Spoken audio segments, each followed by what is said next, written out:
Okay, so we will start with our second law of thermodynamics. We have completed two class sessions, and of course, this is the syllabus. So I'll just read out what all is being covered. Of course, this syllabus copy you might be definitely be having. Now, limitations of first law is covered: heat engines, refrigerator, efficiency, and COP. That of course is covered in first class session. Kelvin-Planck statement and Clausius statement of second law, that is being covered. Equivalence also of the first law is being covered. Now we need to start from perpetual motion machines and further.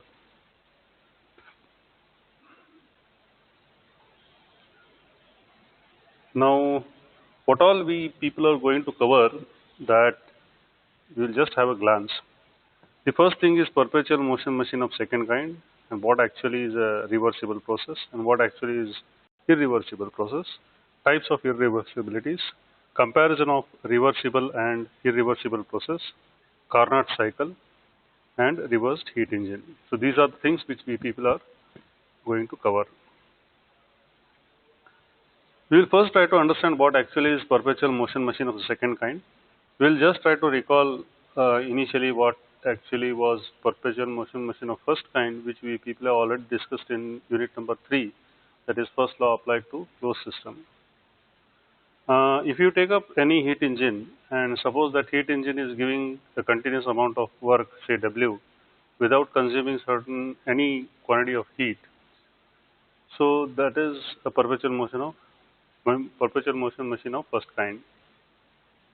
On the contrary, if this particular heat engine is not consuming any work and giving a heat output the other way around, then also it is called perpetual motion machine of first kind. It is clearly violating first law, telling that energy can neither be created nor be destroyed, but only can be converted from one form to another form. Now, coming to your perpetual motion machine of second kind, we will treat one system which consists of boiler, say a turbine and a pump. Now, of course, this boiler is going to take heat in the form of chemical energy, that is fuel, and the fuel is getting combusted and being burnt in the boiler, and this heat is being utilized in order to convert the water to steam, and this steam is bled into the turbine. Turbine is going to give a work output, that is shaft power. The residual steam which this turbine leaves is again given back to the pump, and the residual energy content from this turbine is utilized in order to drive the pump. That is the meaning of it. So it is being given, and the pump takes this steam, again puts it back to the boiler.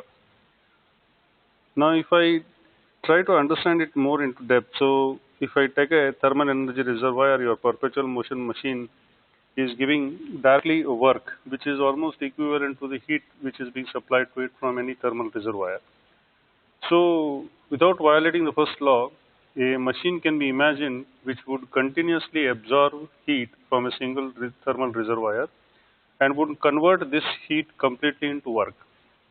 So, the efficiency of such a machine would be 100%.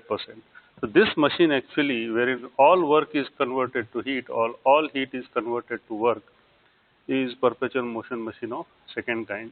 It is clearly violating second law of thermodynamics as per Kelvin-Planck statement, wherein it tells that we cannot have a machine which will convert everything, all heat being supplied to work, and there is no residual energy being sent to the sink, as we have discussed it earlier.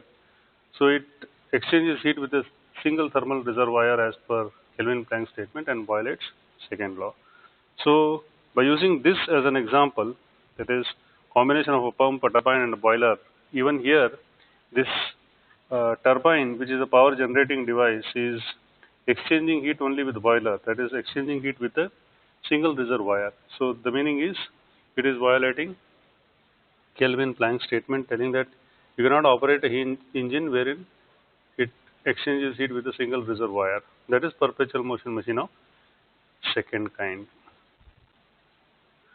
We will try to understand what actually is a reversible process and then move on to what actually is an irreversible process.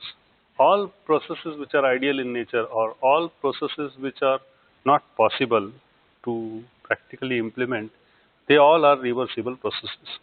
Suppose I have a system and say there is a certain work transfer taking place from state point A to state point B, and also the process is reversed in the sense, if you see this particular graph, and on y-axis we have some x variable and on x-axis we have some y variable, and I plot a graph wherein the process takes place from A to B and again from B to A, the process is reversed.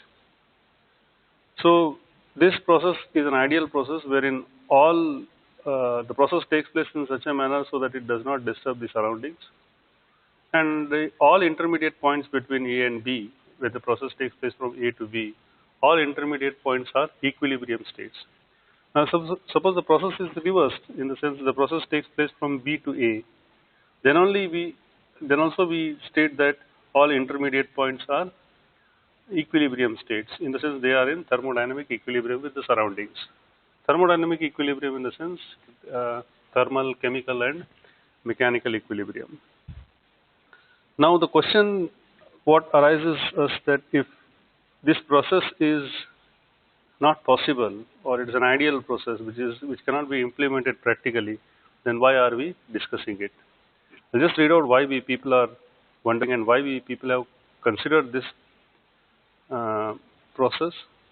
So now you may start wondering why then we should bother with such fictitious processes. There are basically two reasons behind it. First is, they say, to analyze, since a system passes through a series of equilibrium states during a reversible process, means it is an easy way of analysis.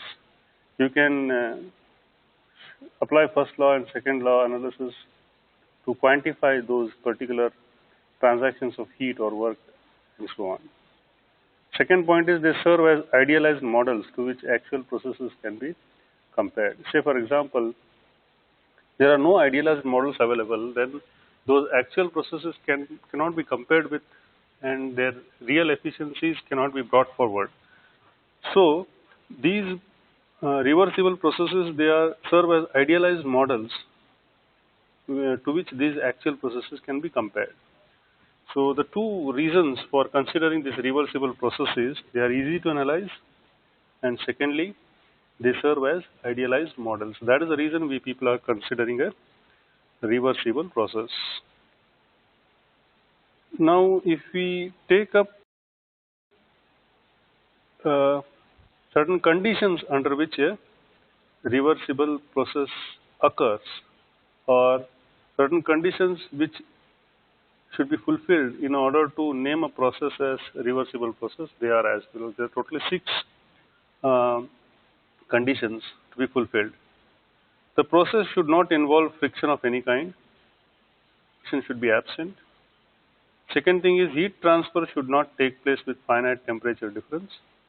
Thirdly, the energy transfer as heat and work during the forward process should be identically equal to energy transfer as heat and work during the reversal of the process.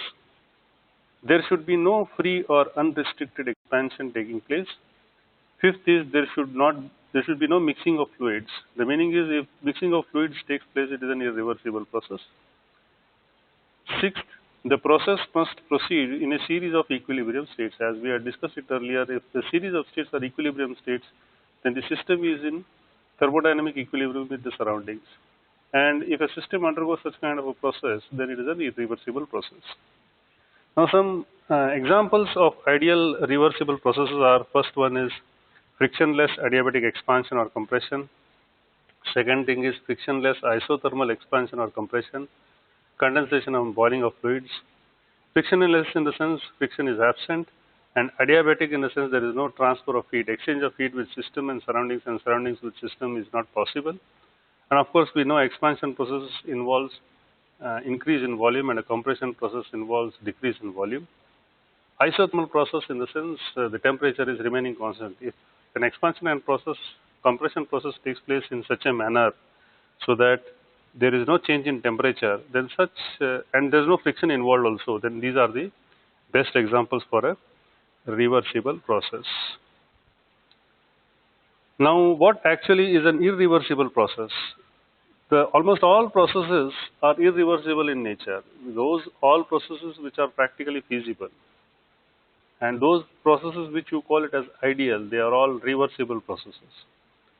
So there are mainly two reasons why a actual process deviates from a reversible process, and it is regarded usually as an irreversible process. So the irreversibility of a process may be due to either one or both of the following. The first and the foremost being lack of equilibrium during the process. As we told that the system which undergoes a thermodynamic process, and if the process is reversible, then the first and the foremost thing is that the system should be in thermodynamic equilibrium with the surroundings. And if there is no equilibrium existing, then we tell the process to be irreversible, and that becomes the primary reason. Second thing is involvement of dissipative effects. That the dissipative effect would be due to friction. It may be due to the transfer of heat which cannot be regained back. It may be due to the transfer of work which cannot be regained back. These are all dissipative effects in the sense they are usually not measurable and are not recoverable. So irreversibility due to lack of equilibrium is primarily due to two reasons, that is heat transfer through a finite temperature difference, and second being a free expansion. So taking these two as an examples, we can show that your irreversibility due to lack of equilibrium is existing. And irreversibility due to dissipative effects can be clearly explained as it may be due to friction, that is paddle wheel work and transfer of electricity through a resistor. We'll just go through the details now. The first one is heat transfer through a finite temperature difference wherein there is a lack of equilibrium. Suppose I have two sources. I have source A which is at a temperature TA, and I have source sink B which is at a temperature TB, and say from the source A to source sink B there is a transfer of heat taking place, and that heat transfer is say QAB. Say between source A and source B, I mean sink B, I will employ a heat engine, and this heat engine takes Q1 quantity of heat from source A and rejects Q2 quantity of heat to the sink B, and in this intermediary it develops work say W. Now instead of transferring this heat from QA to B, I am giving this particular heat to the heat engine, and I will stop transferring the heat from QA to B. I will pass it through the heat engine now. Now if you can see the second diagram, it shows that this heat which is being rejected from the heat engine, I am giving it to the sink, and I am again transferring equal amount of heat back to the source in such a manner that Q2 is equal to QBA. So what is QBA? QBA is transfer of heat from the sink back to the source. And the condition under which this heat engine is operating between these two sources and the sink is in such a manner that Q2 is equal to QBA. That is what we people are taking. Now, if you suppose this Q2 is equal to QBA, then I can just eliminate this sink. So I will just eliminate that sink. Suppose the sink B may be eliminated, then the net result is that E produces net work W in a cycle by exchanging heat only with A, thus it violates Kelvin-Planck statement. So the heat transfer process AB is irreversible and QBA is not possible. Suppose I'll just repeat these things. I have source A and sink B. I can transfer heat QAB from source A to sink B. Instead of doing that, I will take up heat engine, take Q1 quantity of heat from source A, generate W net quantity of work, and reject Q2 quantity of heat to sink B. Suppose this transfer of heat process is reversed in such a manner that Q2 is QBA. The meaning is I can simply remove this sink B. Q2 is as good as QBA and is going back to the same source. Now the heat engine is operating by exchanging heat with a single source A. So this will violate second law as per Kelvin Planck statement. And definitely this process AB is not reversible. The meaning of it is I cannot reverse back that particular heat back from the sink to the source. So heat transfer through a finite temperature difference is an irreversible process. That is what we have understood. Suppose there is a free expansion taking place. Suppose I have a container and that container is insulated and the container is having a partition, in the sense it is having two chambers. One is chamber A and another one is chamber B. And this chamber A and chamber B are bifurcated by means of a diaphragm. Now suppose this chamber A is having certain gas and it is at a high pressure, and this chamber B is vacuum, and of course this total chamber is insulated and there is no transfer of heat from the system to surroundings and surroundings to the system. Now suppose I puncture this particular diaphragm, then what will happen is this gas will all expand into the vacuum and it will occupy the whole space, and of course this is an unrestricted expansion and it cannot be regained back. Suppose instead of puncturing that diaphragm, I do it in such a manner that I will take this high gas A and I will, instead of puncturing that diaphragm, I will take that high pressure gas from chamber A, pass it through a heat engine and give it to the chamber B. So in the words, what will happen is this heat engine will develop certain quantity of work called W.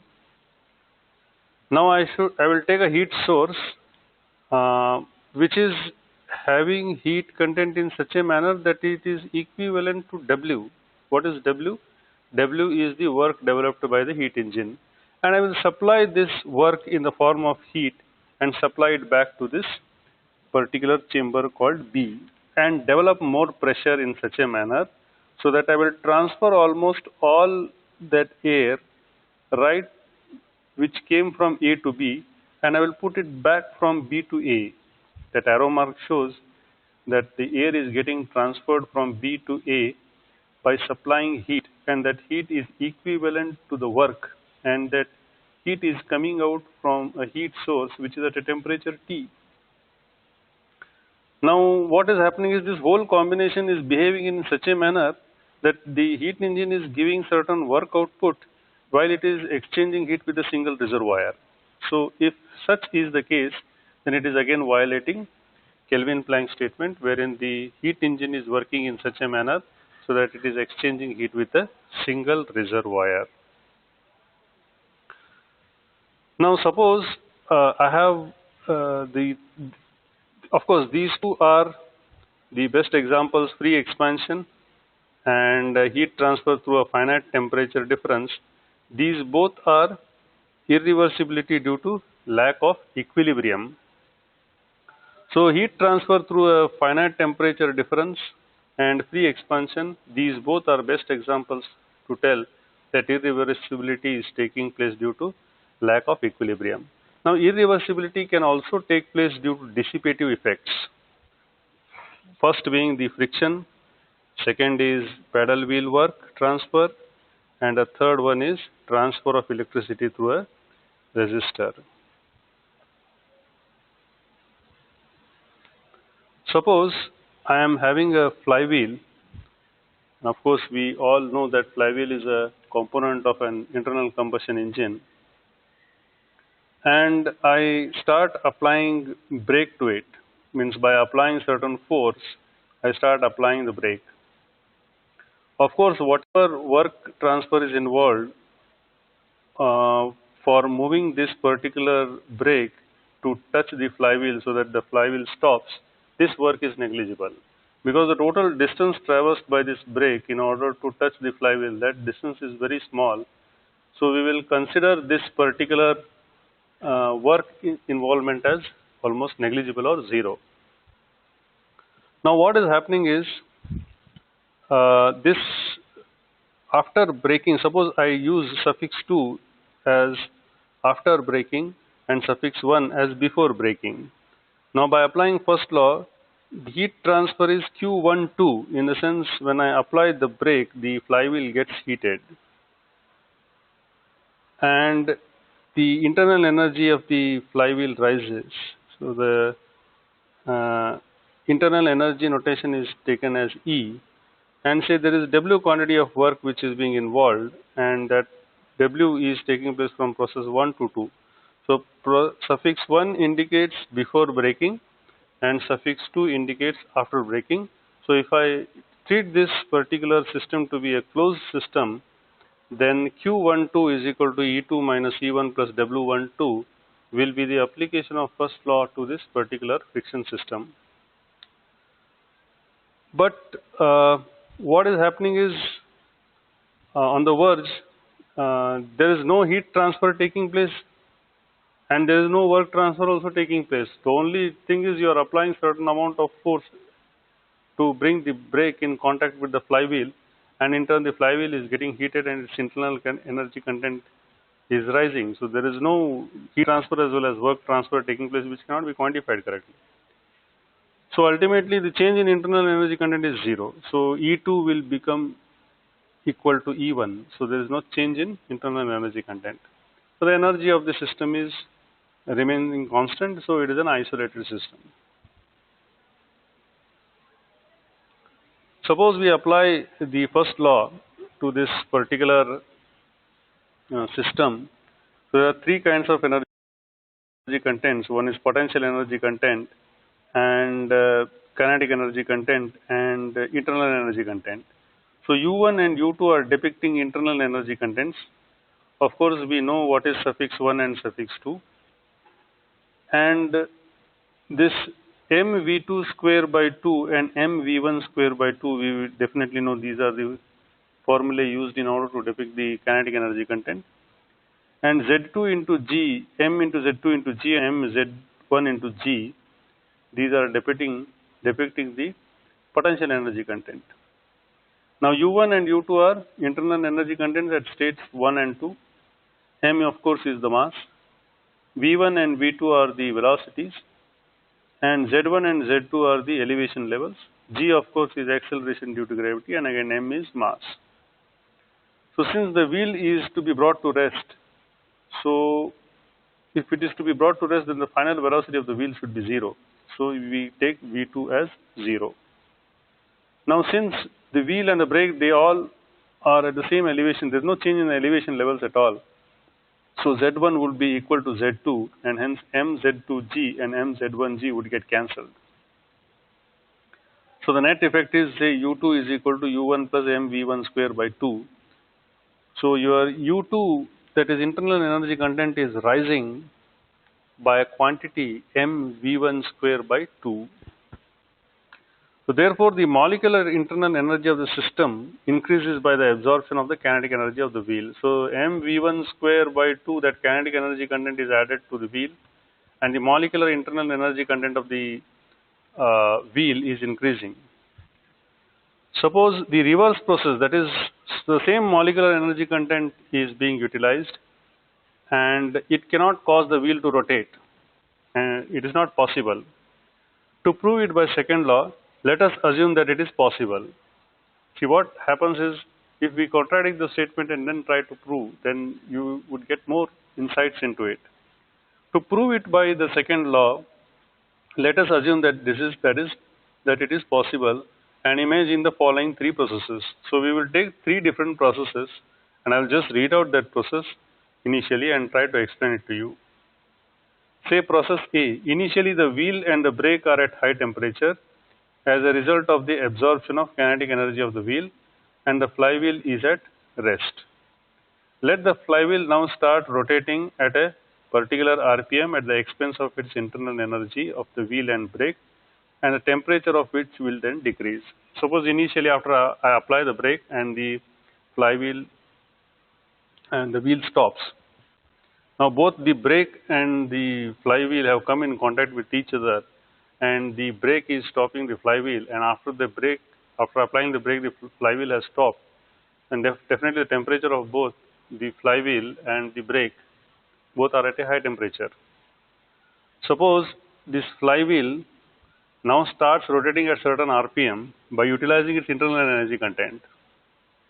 And definitely when it is utilizing its energy content, then its temperature would fall. Why? Because it is utilizing that heat energy content in the form of some work, and the wheel has started rotating. This is of course process A. Suppose I take up process B. Now let the flywheel be brought to rest by using its kinetic energy in raising weights with no change in temperature. Suppose the flywheel has started rotating by utilizing its kinetic energy content. Then what I do is I tie a thread to it and suspend a weight. Now as the flywheel shaft starts rotating, it starts taking the weight up. Now definitely what is happening is this particular molecular energy content is utilized in some form of work in raising the weight. Of course, raising the weight involves certain quantity of work. So that process wherein this internal molecular energy content is utilized in order to raise and lower the weight, that process we will name it as, say, process B. But there is no change in temperature, remember. That is called process B. Then the third process is, now let the heat be supplied from a source to the flywheel and the brake to restore the system to its initial state. Now what is happening here? In process A, the flywheel utilizes its internal energy content, and that internal energy content is being spent in the form of rotationary motion of the flywheel, and the temperature of the flywheel falls. That is process A. In process B, this rotary motion of the flywheel is utilized in order to raise and lower the weight. Certain amount of work is being done. That is process B. Now, that energy content is spent in the form of raising and lowering the weight. Suppose I want to regain back the initial conditions of the flywheel. Why? Because the flywheel has already spent its molecular energy content. To restore back to its initial state, suppose we start supplying heat from some source and supply it to both this flywheel and the brake. Therefore, the process A, B and C together constitute a cycle producing work by exchanging heat with a single reservoir. So if I collect all these process A, B and C, we are finding that certain amount of work is being done, particularly in process A, process B, and in process C, the heat is being supplied to this flywheel and brake. So there is a single source of energy, and it is giving certain amount of work output. So the meaning is it is violating Kelvin Planck's statement, which tells it is nothing but PMM2. So the braking process which involves friction,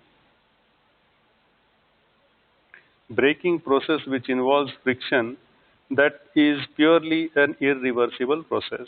Now we just try to recall, suffix 2 is after braking, suffix 1 is after before braking. So if I apply first law of thermodynamics, what is happening is it is treating the system to be isolated system, which is absolutely not possible at all. Then suppose I apply first law and we come to know that the internal molecular energy content of the system is increasing, that is the wheel is increasing. So by supplying certain kinetic energy content, that is mv1 square by 2, so it is u2 is greater than u1 by a quantity mv1 square by 2.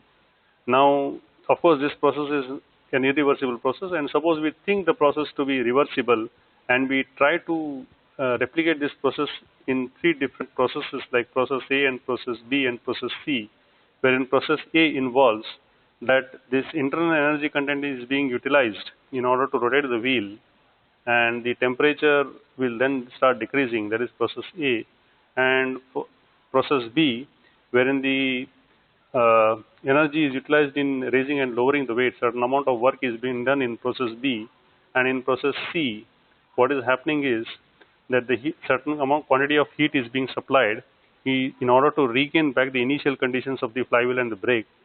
So if we club all process A, B and C, so we are finding that the exchange of heat is taking place with a single reservoir, and this is of course perpetual motion machine of the second kind, wherein it is violating Kelvin-Planck statement. So if it is violating second law, we cannot treat this process of friction to be reversible, so it has to be a irreversible process. Now we'll just go back and see uh, what are the different irreversible processes due to, we have discussed what is irreversibility due to lack of equilibrium, that is heat transfer through a finite temperature difference and free expansion. Out of, and then the second being irreversibility due to dissipative effects. We have discussed what is friction, and we have left out with another two, that is pedal wheel work transfer and transfer of electricity through a resistor. We will just discuss now transfer of heat, that is pedal wheel work. Suppose I have a chamber, and say the chamber is an insulated chamber and it has got a stirrer. Now what I do is this, of course this system is having certain amount of gas content in it, and whatever is the gas content inside the system, that itself is our system. So we are indicating it by means of a dotted line. Now what I do is I keep on stirring that stirrer inside, and due to this what happens, certain amount of work is being done on the system, and this in turn increases the energy content, that is molecular energy content in the system, and hence the temperature rises.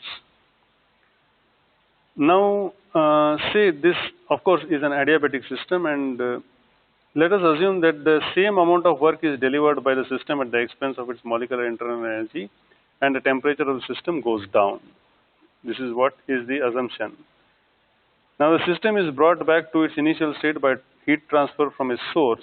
These two processes together constitute, say for example, of course we will just go back and see, I have a system which is a chamber which is insulated.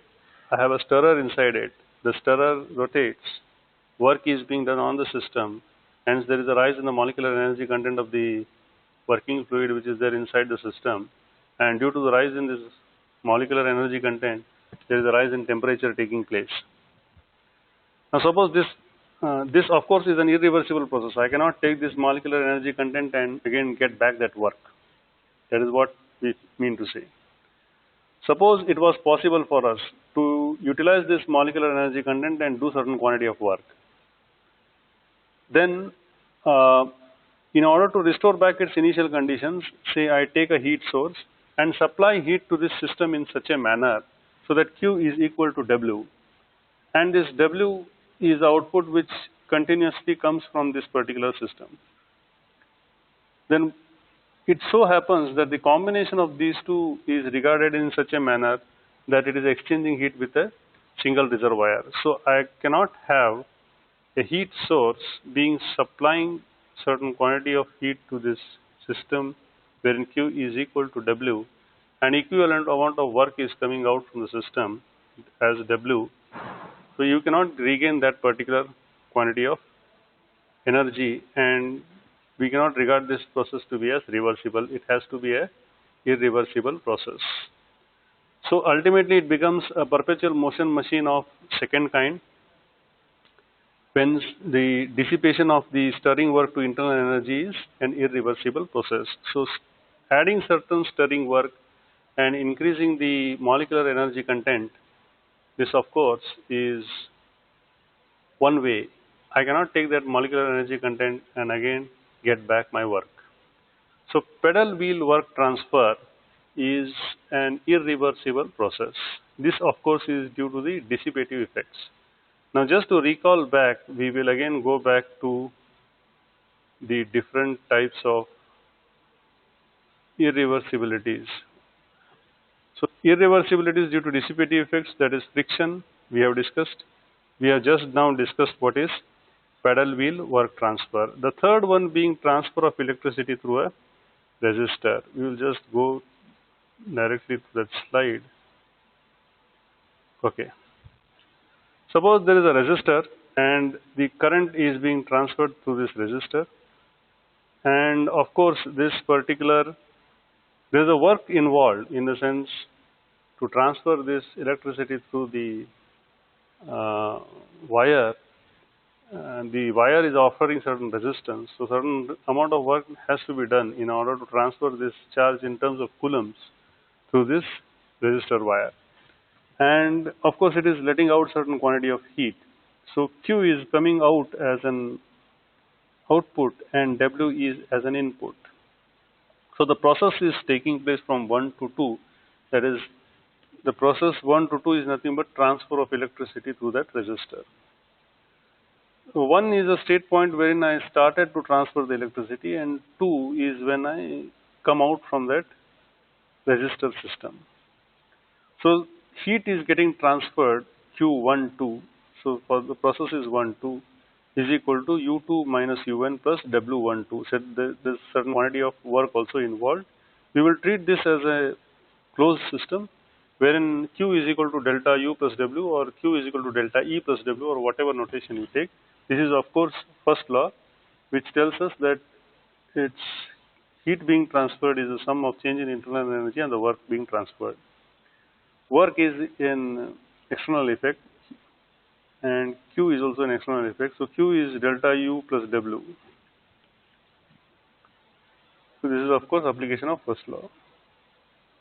But here both W12 and Q12 are negative. We will just see and back and see. This W, the work is being done on the system. You just try to recall what are the sign conventions which we people have learnt in work and heat chapter, wherein work done on a system is negative, whereas work output from a system is positive. So here, as per the diagram, we are finding there is a work input involved. So here W12 is negative. So why is Q12 negative? When we go back to the diagram and see, there is a heat output coming out from the system.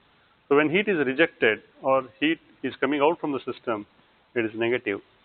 And when heat is added or heat is acting as an input to the system, it is positive. So we are finding even Q1 to be as negative. So if I put both as negative, I can simply interchange telling that W12 is equal to U2 minus U1 plus Q12. Now hence the temperature of the resistor becomes constant with respect to time. Suppose temperature becomes after a certain period of time, what happens is the temperature becomes constant with respect to time because the charge flow is constant. So the resistor does not increase its temperature, so temperature remains constant.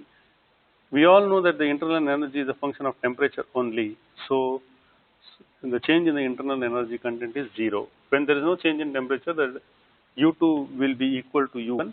So if U2 is equal to U1, then U2 minus U1 is 0, so it will be W12 is equal to Q12. So the reverse process, that is conversion of heat 12 into electrical work W12 of the same magnitude, is not possible. Let us assume that this is possible. Then heat Q12 will be absorbed and equal work W12 will be delivered. But this will also become PMM2, means there is a work output involved. The meaning is it is exchanging heat with a single reservoir. So what is happening here is that W12 is converted to Q12, but Q12 cannot be converted into equal amount of W12. So suppose I am having an electrical heater and I supply electrical current through it, that is electrical work, which is used in order to heat water. So when I supply heat to this water, temperature of the water rises, the molecular energy content of the water rises, but I cannot use the same heat in order to generate electricity. So the meaning is it is not transfer, it cannot be converted in equal quantities. So it will violate second law, particularly Kelvin Planck statement, wherein it is exchanging heat with a single reservoir, that is PMM2. Now we have discussed what are three basic examples of irreversibility due to dissipative effects, that is friction, pedal wheel work transfer, and transfer of electricity through a resistor. Now we will discuss what actually is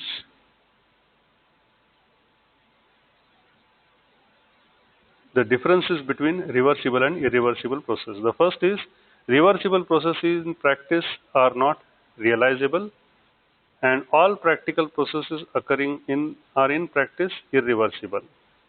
Second, the process can be carried out in the reverse direction following the same path. When carried out in reverse direction, follows a different path from that in forward direction. Third one is a reversible process does not leave any traces of occurrence, whereas irreversible process leaves certain traces of occurrence. Fourth is it can occur in either directions without violating second law. Then occurrence of irreversible process in either direction is not possible at all. Fifth one is a system undergoing reversible process has maximum efficiency, and a system undergoing an irreversible process does not possess maximum efficiency. Sixth one is reversible process occurs at an infinitesimal rate, very slow rate it occurs. Irreversible process occurs at a finite rate. The seventh being the system remains throughout in thermodynamic equilibrium, whereas when a system undergoes an irreversible process, it loses its equilibrium and is not in thermodynamic equilibrium with the surroundings. So these 7 are the major differences between reversible and an irreversible process. Now we will discuss the most important cycle called Carnot cycle. Of course, Carnot cycle is named after the name of a person called Carnot. He came across this engine which gives maximum efficiency when it is operating between a source and a sink. Suppose I am having a source at temperature T1 and I am having a sink and I am having a piston and cylinder arrangement with a diathermic wall. That diathermic wall is shown by means of a hatched surface. There is a clip. Now say we will first discuss what actually are those processes taking place. Before that we will just try to understand under what assumptions this Carnot cycle is operating. So the assumptions made for describing the working of the Carnot engine are as follows. Number one, the piston moving in a cylinder does not develop any friction during motion. The meaning is when the piston is moving inside the cylinder, there is no friction involved at all.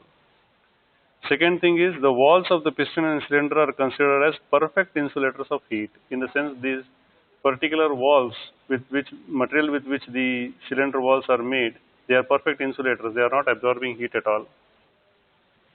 Third thing is the cylinder head is so arranged that it can be a perfect heat conductor or perfect heat insulator.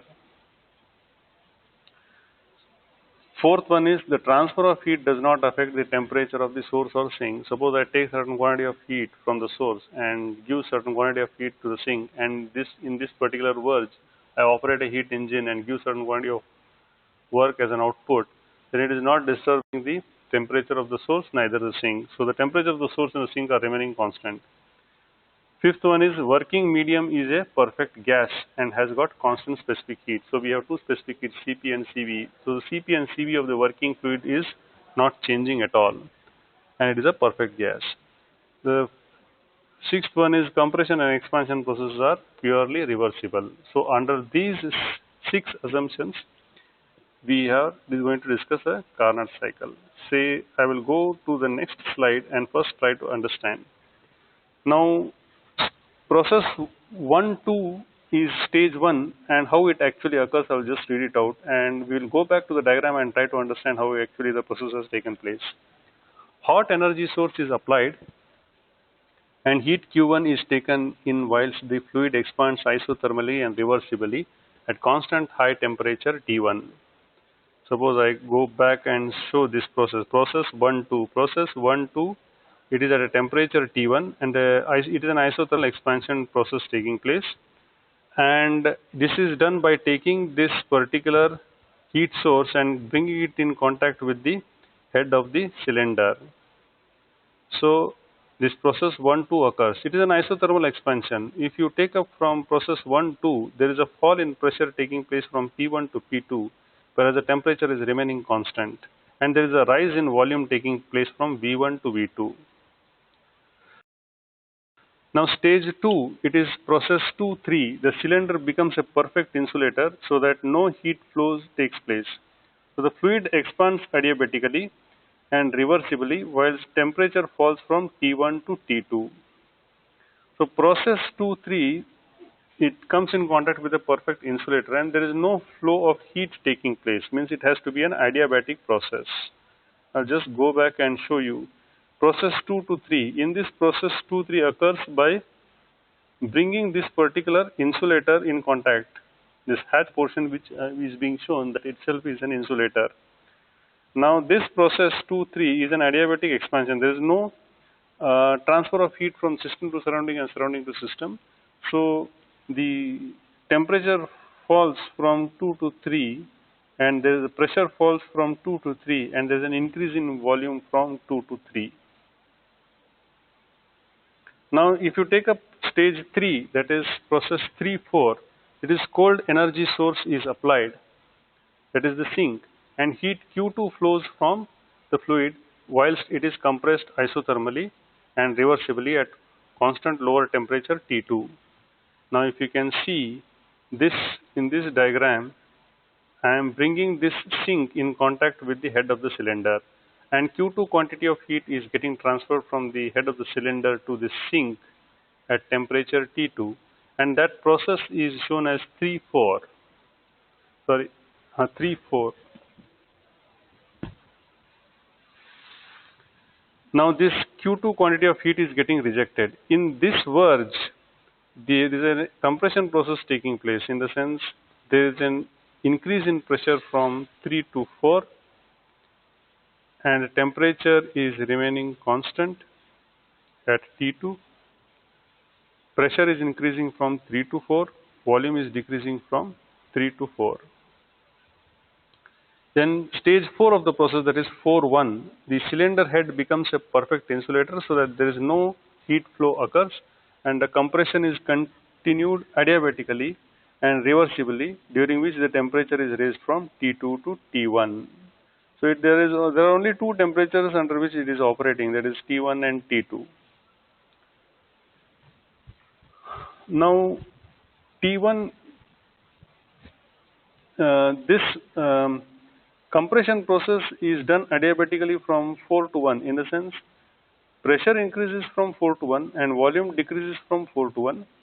So the compression process is taking place, but without losing any quantity of heat. This is done by again bringing this insulator in contact with the head of the cylinder. So like this we have 4 different processes: 1-2, 2-3, 3-4 and 4-1. So 1 is the initial point and it goes and comes back to the same initial point. So this becomes a Carnot cycle.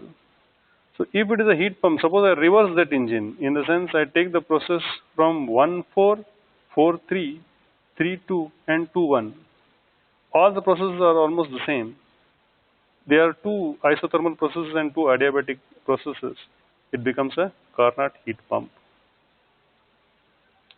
Now if you can see, W is equal to Q1 minus Q2, and thermal efficiency of course is work done divided by heat supplied by the source, and we can write that work done as Q1 minus Q2 divided by Q1, or else I can write it as 1 minus Q2 by Q1.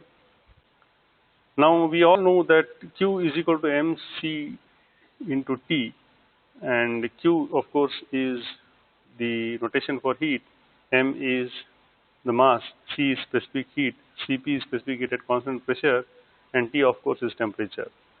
Now if I substitute mCp T1 instead of Q1, and I substitute mCp T2 instead of Q2, mCp both get cancelled, and I can even write that equation as 1 minus T2 by T1. So if I know these two temperatures, T1 and T2, between which this Carnot cycle is operating, then I can definitely calculate the thermal efficiency of a Carnot cycle. We will now try to understand what actually is a reversed heat engine. Of course, this is a repetition, but even though we will just try to understand it. Suppose I am having a heat engine. It is taking heat from some hot reservoir and supplying it to the cold reservoir. It is taking Q1 quantity of heat from the hot reservoir and supplying it to the cold reservoir at a rate of say Q2. So the W, that is work which is being done by this heat engine, is Q1 minus Q2. Of course, this we definitely know it. Suppose this heat engine is reversible. In a sense, if I reverse this heat engine, what will happen? The transfer of heat will take place from the cold reservoir to the hot reservoir, and instead of work being as an output, work becomes an input. So when work is an input, it is either a heat pump or a refrigerator. Now W is the input, Q2 is the input, so Q1 will be Q2 plus W, or here W is equal to Q1 minus Q2. So this of course is a reversed heat engine. Now the efficiency of this reversed heat engine, of course it is the maximum efficiency, and it is nothing but the Carnot efficiency, in which the heat is received solely from T1 and it is found as maximum. So the maximum efficiency can be calculated as 1 minus T2 by T1. So Carnot cycle or Carnot engine is a purely reversible heat engine. So a reversible heat engine, its efficiency can be directly calculated by knowing only two temperatures between which it is operating, that is T1 and T2. So T2 being the lowest temperature and T1 being the highest temperature. So 1 minus T2 by T1 will give the efficiency, and this is the maximum efficiency of a reversible heat engine. So I can even write it as T1 minus T2 divided by T1. Now if you take up, since it is a reversible cycle, so I can reverse that particular heat engine and operate it either in as a refrigerator or a heat pump. If you can just recall back, here if in this diagram I am reversing this heat engine, and if I reverse this heat engine, it either becomes a heat pump or a refrigerator. So it transfers heat from cold reservoir to hot reservoir.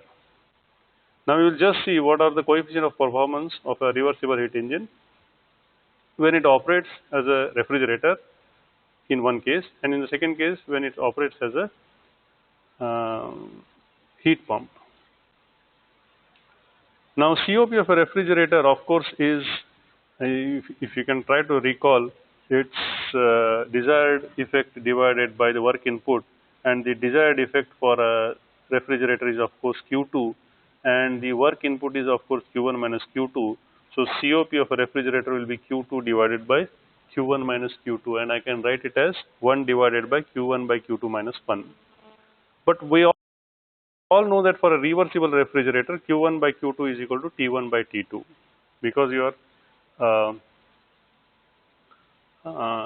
heats are directly proportional to temperature. Now there is no change in specific heat and there is no change in mass. This is what is the assumption for a reversible refrigerator. So I can write that COP of this refrigerator, instead of Q1 by Q2, I can write it as T1 by T2. So if I substitute instead of Q1 by Q2 as T1 by T2, I can write it as T2 divided by T1 minus T2. Similarly, for the reversible heat pump, which is reversible of course, it is T1 divided by T1 minus T2.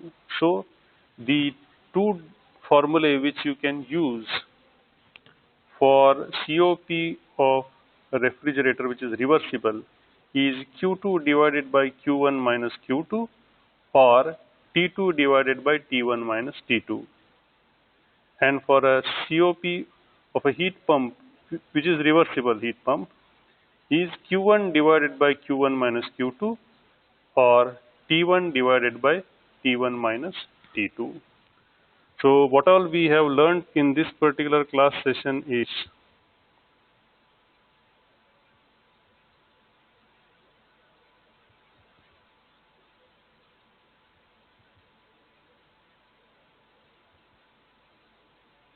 we have learned PMM2, reversible process, irreversible process, types of irreversibilities, comparison of reversible and irreversible process, of course a Carnot cycle and a reversed heat engine. So in the next class we will learn what are the two Carnot theorem and then start solving problems in detail.